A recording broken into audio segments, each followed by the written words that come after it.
when you try to actually find the CUI, you really have two ways you can go about it. You can scan for it with a tool, with some sort of, trying to find these letters on a document in a certain particular spot, or you go and you interview every single person. You start at the top. You say, okay, what business units would it make sense for a CUI to be in? Okay, go to the managers there. What people may be on contracts? Find a person that, if CUI exists, that's a person that'll have it. And then you do your basic ISO input, process, output mapping. Where would you get CUI from? What would you do with it? Where does it go? And then you give the challenge, can you show me a piece of CUI? Like, can you actually pull one up and give it to you? And honestly, a lot of times you'll be surprised at how rare they can actually do that. Mm-hmm. They'll be like, well, this over here is CUI, and then they'll open a document. It's not CUI. There's no markings on it. They were just thinking that everything associated with a contract is CUI, but it's only that stuff that's marked CUI that's been told to you to put that marking on there. So that process, that's kind of the historical way we would go to,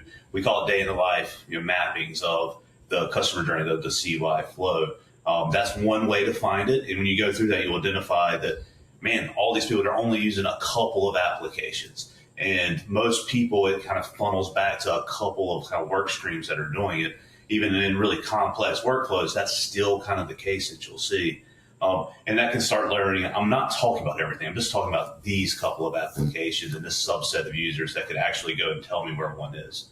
So when you start actually interviewing the people on the ground, you get a different answer than that, holistic. I'm just talking about the size of the problem, or I'm wrapping my head around it, and it's everywhere. It's too big.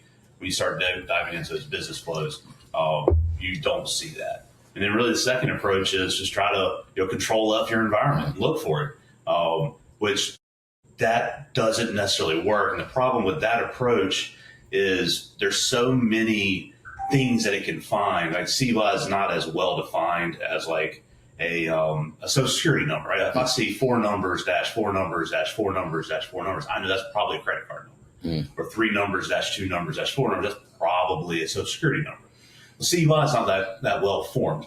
Every agency can give their own marking guidance. You got cover pages, you got header footings, you got distribution text, you've got CUI specified, which will have different types of headers than basic, and every style that goes in, every type of specified CUI has a different style marking on it. So that can become really cumbersome. So you try to create a regex I'll go look for it, you'll end up with a lot of false positives.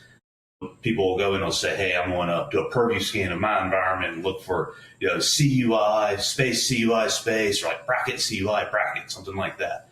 And they'll come back and they'll say, of the 21 million files, 150,000 of them are CUI.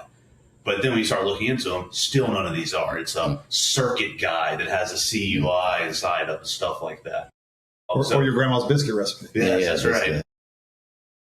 Test files that we always use to go through it all have the same header to recruiting biscuits, rescuing cuisine. Just pound those CUI letters and then watch it just trip every single scanner Well, yeah, because I think that most folks don't understand is that the typical, either the data loss prevention or e-discovery tools that are available in the market are using sort of very simple regular expressions, and they're looking for CUI throughout the document.